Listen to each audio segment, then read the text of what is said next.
if I drive the business, which again, people talk about it, drive the business. What does that mean? Sell more? Great. So you made that one sell. How do you keep that customer, right? So you were talking about feedback, giving feedback to employees, but also employees giving feedback to you. And one of the things that are not very common because of that factor of ego is that in many cases, in any type of company, either it's small or big, manager will say, well, how dare you give me a feedback? It's not your job to do it. It's my job to tell you what you are doing wrong. So what are your thoughts about the 360? We always supported the 360 back in the first company we worked together and in the second company. And I encourage it I really encourage it in every type of scenario, because if you don't know what you're doing wrong and they don't know what they're doing wrong, nobody grows. It becomes stagnant. So what are your thoughts about it? So it really depends on the culture and DNA of the company. Some companies don't like 360 because either they don't appreciate the employee feedback, or they say, we don't need to have a specific program for that. When you have feedback, give me the feedback. I feel that it has to have some sort of formality to it. Okay, so like a sort of think about like I think that the feedback, give and take kind of thing, feedback should be like a ceremony where you sit in a quiet room. You begin with either the employee's feedback or the manager's feedback, and like I said, I think it's more difficult for the manager to hear feedback because he's kind of sitting on a high pedestal in a sense, quote unquote, and it's more difficult for the employee to give him the feedback, because every time you give a manager feedback, you think, is he going to take it the right way? Am I now need to look for a new job? Or you know, and anything like that. And this is why some organizations don't want to do the 360, because of kind of their attention to what the employee would feel or might feel, telling how the manager did something wrong or did something in the wrong way or made him feel this way or that way and so on. And I think that every company should adopt the 360. Of course, it's more difficult. But like you said, if it's difficult, it means that you're probably on the right track. There's a sentence, I don't know if you know, but life is like riding a bicycle. If it's easy, it means you're going downhill, right? So you do want those challenges. You do want those rocks in the middle, because that makes you better. And I always say this to anyone who worked with me: tell me what I'm doing wrong. And maybe it's not even doing wrong, but what can I do better? Okay, and the language here is very important, because when you tell an employee, for example, that's how I give feedback at least. They listen, this is wrong. It shuts down the person. You want to promote conversation, right? For example, if you want to give some incentive to give you a feedback or to provide feedback to the employee, then you show, again, lead by example, and talk in a way that is, again, like I said, promoting conversation. Like, do you remember this in this case? What do you feel about that case? Let them say. If they've done something wrong, they know it, right? So you don't even have to repeat it. So they repeat it to you and tell you, okay, and how do you think, could you have done, could we have done it better, right? That's the idea, not you, it's us here, we're in the same boat. How could we have done it better? And it's a lot easier because it's kind of containing or kind of hugging the whole conversation. It's much warmer than you did this wrong, this wrong, this wrong. Make sure it doesn't happen again. We're not at school, okay? It doesn't work like that anymore. And even in today's environment where employees, I mean, you have 10 jobs per employee probably, right? Something like that. I mean, if they don't like it, they leave, go to another place. And for those of us listening who have ever recruited people, we know how difficult it is. It's a lot easier to kind of keep a person at a job or at an organization than lose and start recruiting, okay? So that's the idea. And again, not to be afraid of losing an employee. And remember, what I'm saying is not firing an employee, it's losing. Because if you have to fire an employee or let an employee go, it's a manager's responsibility, fault, whatever we want to call it. It's our responsibility. We're the managers. Okay, so it's always our responsibility. Whether it worked out with this employee or didn't work out with this employee, it's on us. Of course, the employee has some take and some responsibility as well. But remember, we are managers. We take responsibility. So it's us. And this way, it's kind of into the positive or the negative, but it's us. It's interesting that you're saying it, because in many cases, the manager will say, well, that's their fault. They're not doing a good job. And in many cases, well, it's like you said, it's always our fault, but we need to look at it from three sections. Did we hire wrong? Did we do a bad job training them, teaching them, supporting them? Or there's something on a personal level that going on in their life that they're just no longer want to be here. So if, for example, somebody who is working with you for a year, 2 or 3 years, and suddenly they want to quit, my first question would be, why? Why do you want to quit? If the answer is, I want to do something completely different that the company doesn't offer, that's one thing that might not be anybody's fault, because they just want to evolve into a new field that doesn't exist in your organization. But if it's something that is possible in the organization and they're leaving because they never voiced their need to advance, it's not their fault they didn't voice it. It's my fault for not asking them what they want to do or where do you want to advance. So just to kind of interject right here, I am not sure a manager should ask, after 2 years, ask an employee kind of, so what's next for you? Okay, I think that's too late. But it also, if the employee is a little bit, upset with something, then you know what? I haven't thought about it, but now I'm thinking about it and I want to move, right? So I think that's not a good idea. What I do think is that when you build the team, you have to build it on a way that, how can I explain it? Like when you take, when you build a team and you kind of divide, conquer in a sense, the responsibilities in the team, right? So you ask them, okay, what do you think you're best at? Okay, that's what you ask the person. He said, well, I'm best at this. Excellent. And then you do this like for the, 5-member team, 30-member team, doesn't really matter, right? And you know what, you're the best at this. And of course, you check, you make sure that they're the best at this and so on. You're responsible for this. Okay, so you are now head of this technology, head of this way of doing things, whatever it is.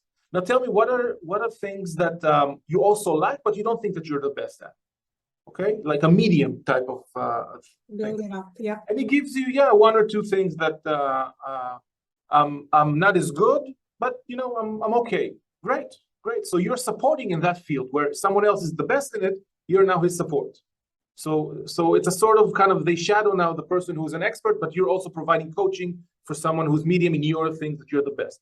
And now the third question is, what do you want to improve on, or what do you want to kind of develop yourself in? Okay, and it tells you, I want to be a programmer, like if in the support, I want to be a programmer. Okay, excellent. So now he realizes, and you realize, that it's not something that he can do within a month. Okay, learning to be a programmer, you either go to school or you invest your own time and so on, and that would take about 2 or 3 years, right? Bachelor's degree is 3 years or 4 years in Israel for programming, right? So now what you do is, and this is kind of thing that walks with me all the time, is that how do you know when a person is ready for advancement or for promotion? Do you know? My rule of thumb is when I don't want to let them go. Okay? I ask myself every year, who don't you want to let go? Okay? And that's the person who's kind of is ready, or in my opinion, ready for development, promotion, whatever. It could be that they don't want it and they're happy where they are. I sure not going to go and ask them, how about a promotion? It doesn't work like that, okay? But when I provide them development, okay, he said, I want to be a developer. Okay, great. So now when we have meetings with R&D, come along, listen, learn, that kind of thing. So I think if you think of a triangle, there are 3 components to, I would say, employee satisfaction, or whatever leaves employee in an organization or in a department and so on. And the order right now, it doesn't really matter. But the one thing is kind of career development, okay, career opportunity, the relationship with the boss or with the manager, and the pay, okay? Now, when you have only one of those, the employee will leave. If you have two of those, they will stay. If you have three of those, it's heaven, right? It's very rare usually. Yeah. But two of those will keep an employee. Think about those two. You get good pay and you got professional advancement opportunities. But the manager isn't, it isn't very good. You would still stay, right? What happens when the manager is excellent? You have career path, but the pay isn't so good. You would still stay, right? So think about that. People don't leave jobs only for pay. They don't leave jobs only because of bad relationship with the manager. And when I say bad relationship with manager, it could be the company culture. It could be a lot of things. Yeah. Okay, so that's the idea mainly. Always give them the opportunity and the ability to talk to you, and that's building the trust. So that from like employees all over the years, I still get phone calls. Listen, what would you do in this situation? I'm supposed to be promoted to this, but it's longer hours, it's not too much pay, and so on. And I always ask, like, for this type of thing, I ask them, okay, what is your end goal? Where do you want to be? And is this promotion bringing you to where you want to be? Is it a stepping stone towards that, or is it a side step, right? And they said, no, this is definitely the right step in terms of this will bring me to a VP position. Okay, this is like something. I said, do you want to be a VP? I said, absolutely. And you have to then take it. Do the longer hours, but remember, the job is what, 2 years, 3-year, 10-year you need before you become a VP. Then do it. You worked in quote unquote shitty jobs for 10 years before to get you to this point. So 3 years, what's 2 years? What's that? It's nothing. There you go. Always look at where you want to be. Everything you said, you implemented on me. Everything. And but also everything you said, I actually absorbed it and I implemented it on my teams. So I had the longest surviving team members in the history of the organization, the support organization, that would not leave until the day I left. The day I left, the team fell apart. They just spread everywhere. But what I did is I was building them for the opportunities to spread out. So some of them went to other jobs or positions in the organization that they were working very hard to grow into, that I helped them to grow into. And others just said, oh, Marina is left. Okay, bye. And so remember that, even though that is kind of like you said before, like stroking ego, because when I leave, everything falls apart. That's like, it makes you feel important, but it's a managerial, but it's a managerial failure. Remember that it's a managerial failure. Okay. My managerial failure, or the anyone. No, it's anyone. Remember that it's for anyone, getting used to new things is very difficult. Right? So what a manager that has decided to move on, and now his team is kind of, again, I'm exaggerating, but quote unquote, running like headless chickens. Now, what am I going to do now, and so on. During the transition, and I know that in your previous position, they didn't give you too much transition time. So it's very important, the transition part, and there's a saying that says that the transition is, the responsibility for a good transition is on the person coming into the job, because the person who leaves the job just wants to leave, right? That's the funny thing. I was coming to the managers and I was saying, tell me who is taking over so I can give them the team, so I can give them the responsibilities. They did not put anybody in my position until I already left. And I was like, okay, interesting approach, but good luck. And that's what happened, because they didn't have a suitable handover to the new manager. So and that's why the team fell apart. And by the way, when I say managerial failure, it doesn't have to be yours. It could be your managers. There was no trust in the organization between my team that was left behind and the people who took over, because I couldn't build that bridge for them. Exactly. And different people emphasize different things and care about different things and so on. Yeah. One of the things that I think I taught you, and you tell me if that's the case, is yes. It's always yes. One of the things that I think are very important to me, and I found that it's very important to the different people I managed over the years, and that builds trust. And someone once told me, one of the employees told me that, Sagi, not a lot are like you. You have broad shoulders. And I said, what do you mean by broad shoulders? You provide cover. I have the ability to do my job without handling politics, without handling things that I need to do my job and start running around finding them or the different resources I need and so on. It was enough that I told you I need something and you took care of it, or something isn't working for me and you took care of it. If no one from upper management ever yelled at me, not me, like the employee. And I said, okay. And I said, yes, you provide great cover. And I called it filter. So the manager has to provide a buffer. Okay. A buffer between the team. Yeah. A manager has to provide a buffer between his employees and the rest of the organization. And, if I truly believe in that, because then the employee has the time and the peace of mind to do his job and not worry about, oh, they just yelled at me. What am I going to do now? Am I going to lose my job tomorrow? So that's the idea. And this also allows them to, or allows me to help them remove all the excuses. Oh, I don't have a mouse, so I can't work. This is like a stupid excuse, but whatever, the tools aren't working correctly, or I don't have the right script to read, or whatever it is. And this is like the logistical stuff, but talking about also, I need to take a vacation due to military service. Okay.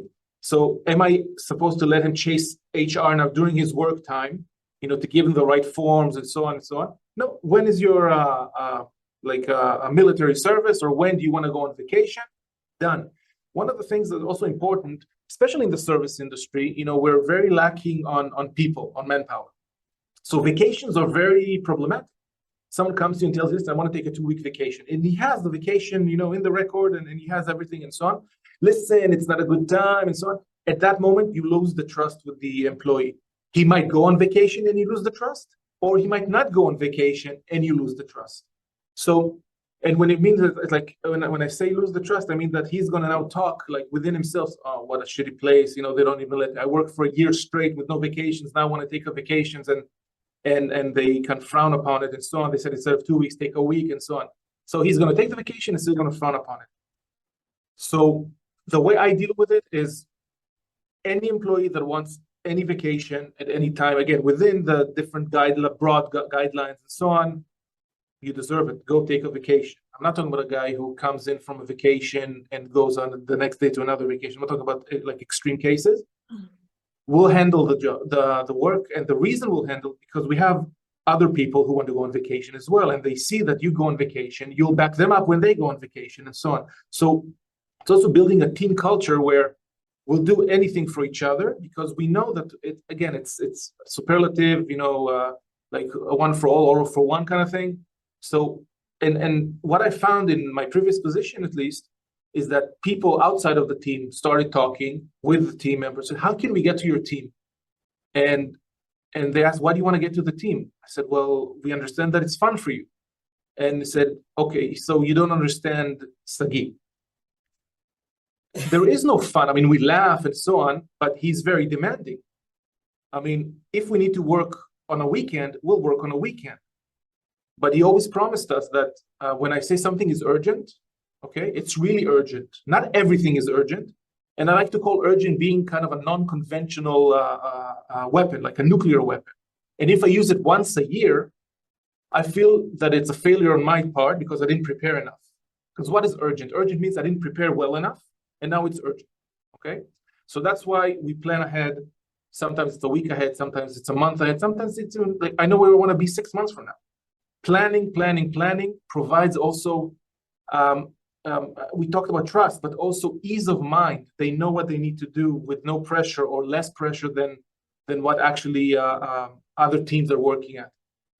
And usually when I interview people to my team, I actually exaggerate in my demands, because if that person, like I actually interviewed one person, and this is a positive because I recruited him to the team, and I said, listen, we have this was pre-COVID. We are flying 12 times a year, okay, like every month. Where? And we, sorry, Where are you flying? Tell me. My passport is new. I need a flight. And with every kind of challenge or something that regular people will say, oh crap, I don't want to do this. You see his eyes light up, really. And what do we do? And how can we do it? And he started thinking. You see his, like, the brain wheels starting to turn on what he can do, and the long hours and so on and so on. After a year, he came to me and said, that was a scare tactic, wasn't it? And I said, absolutely. And I said, what do you mean? First of all, I only flew 10 times this year. That kind of thing.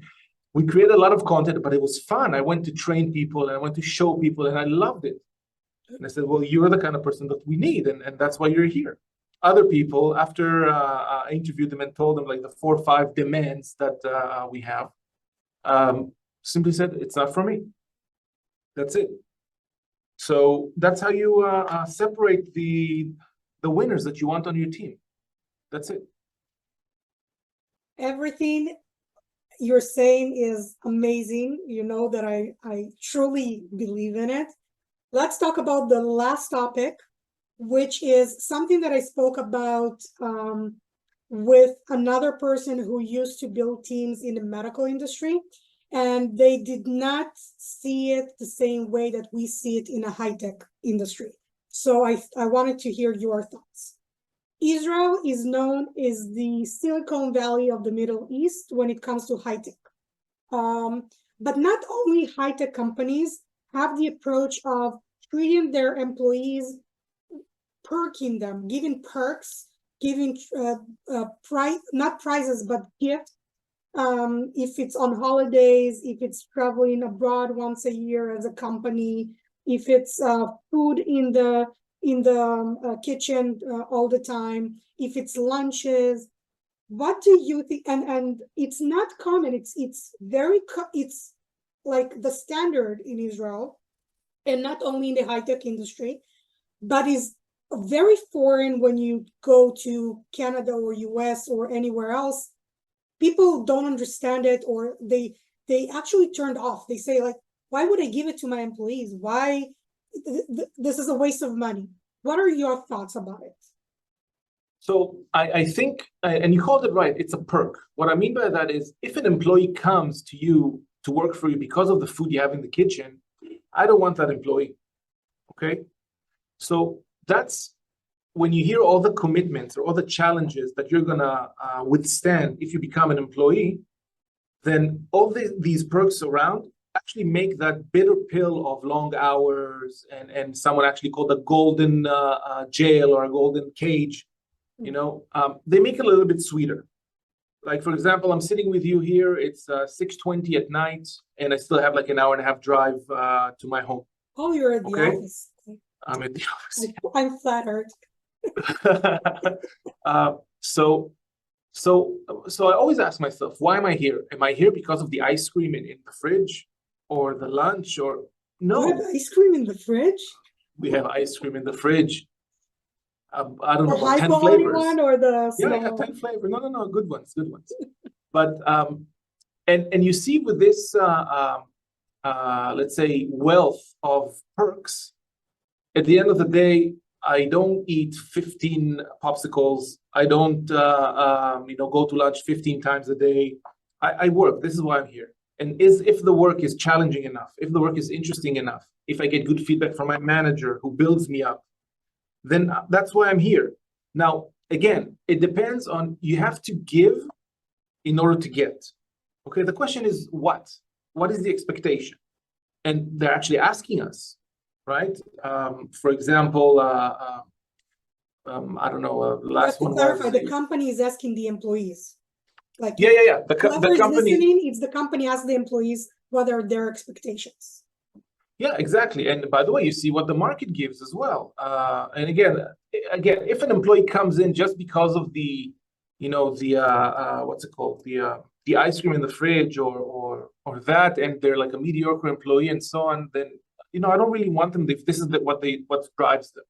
And you see, like in the young kids, the millennials, that stopped, driving them. That like the lunch or the 10 bis or the cibus, I don't know what it's called in Canada and so on. But like the credits you get for lunch and so on, suddenly they're starting to ask you, well, talk to me about the company's culture. Okay, so an employer that tells you or an employee, listen, I don't have to give you anything, you're my employee and so on. It's not the problem that he doesn't want to give it or is kind of skeptical about what is it going to give me back. It's a culture issue, right? Because if you're treating your employee as an employee, then it's a culture issue. If you're treating your employee as part of the family and together in the same boat, whether it's an organizational boat or a team boat or whatever, we have to drive in the same place. And I want to make sure that you have everything you need in order to succeed. And the idea here is that everyone has an interest in your success, whether it's the kitchen employees, whether it's the cleaning people, whether it's the developers, and whether it's the pre-sales and the sellers. Everyone wants everyone to succeed, because if I succeed, it means that I helped you succeed. And if you succeed, it means that, let's say you're a seller, then you bring more money to the company, your bonus is greater, right? So the company is successful. You know how many companies I worked where for some reason there was a dissonance or a disassociation between success and success. What I mean by that is the different teams has a target. The target is not really relevant right now, but let's say they're successful in their target. Another team is not successful in their target, but for some reason the company is not successful. What does that mean? Right? It means that the targets set for the teams aren't aligned with the business targets of the company, right? So I would say it's a culture issue. Again, it's the idea that, and we talked about this before, foster a culture of success doesn't mean that everybody succeeds all the time. By the way, quite the opposite. It means that probably 8 or 7 or 8, 9 out of 10 times they fail and they get up and they start again. And then the 10th time they're probably successful. And then that success is exploding. Now, in order to foster that type of culture, you have to develop trust. Who wants to talk about what they were not successful at? What we call the 2%, right? That's something that is very difficult from a basic level, right? I don't want to talk to you about something that I'm not good at. I'm going to say what I'm good at. And the things that I'm not good at, like naturally, I'm not good at, I'm going to kind of hide away or paint it in a different color, saying, well, it wasn't that I wasn't successful. It wasn't the right time. It wasn't the right approach. It wasn't me. It was the approach. It was the time, and so on. Yeah. And I try to develop a motion where, no, where is your responsibility here? Where's my responsibility here? Okay, how am I responsible to this? Because if I don't know, I'm not going to be able to change it. If I think that I'm always okay, always great, okay, great. So I'm the only one who thinks that. Okay, that's the idea. I like to call this method failing fast. Okay, realize it's not working, pick yourself up, analyze what didn't work, change it, try again, change it, try again, change it, try again. The idea is, and this is from Rocky. Okay, it's not how you can hit, but how hard you can get hit and keep moving forward. Yeah. Okay, that's the idea. I learned so many things from your movie analogies, TV analogies. Back then, we didn't have as many movies Netflix. as we have today. Yeah, no Netflix. But yeah, we didn't no have iPhone. What are you talking about? No iPhone even. No, oh my God. Don't tell people how old we are. Mm-hmm. Yeah. But over 15 years of knowing each other, for sure. Mm-hmm. I gotta tell you, I gotta summarize it this way. Mm-hmm. If I haven't met you, I would not be the person I am today. I would not know. Wow, appreciate it. I would not know the things that I know today. I would not be able to help the people that I helped. I would not be able to build the people that I helped building, because I learned all those skills that we were talking about today. And I implement it every single day. And one of the things that I always, and ego did come here in a certain level was, no, I wasn't saying I'm the manager, that's why you need to do it, or I'm the manager, that's why the R&D team needs to do it, or the QA needs to do it. But I would come and say, I am the voice of the customer. I am the buffer between the customer, my team, and whoever is above me or in the other parts of the organization. If I don't defend them, then nobody will, because they don't have the access to the R&D, the QA, or the VP to get the help that they need. So you taught me that. I'm implementing it, and I'm helping today to do the same for the companies Amazing. that I work with, because if you didn't have a Sagi in your life, then I'm here for you. You cannot have Sagi. It's not. He's there. He's on another path.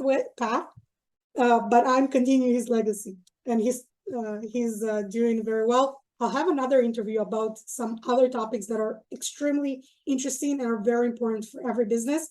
But I'm going to send Sagi home now. So thank you very much, Sagi, for joining me. Thank you, Marina, for the opportunity. And also, by the way, last tidbit. Yeah. An ego is not necessarily a bad thing. You just have to make sure that you understand where you're acting from. Are you acting from the ego? Because ego is a good driver, okay?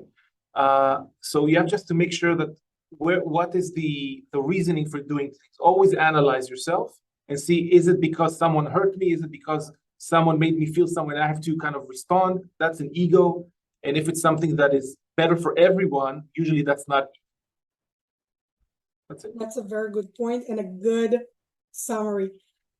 Sagi, love you. Thank you so much. And I'll see you on the next one. Bye. Bye for now.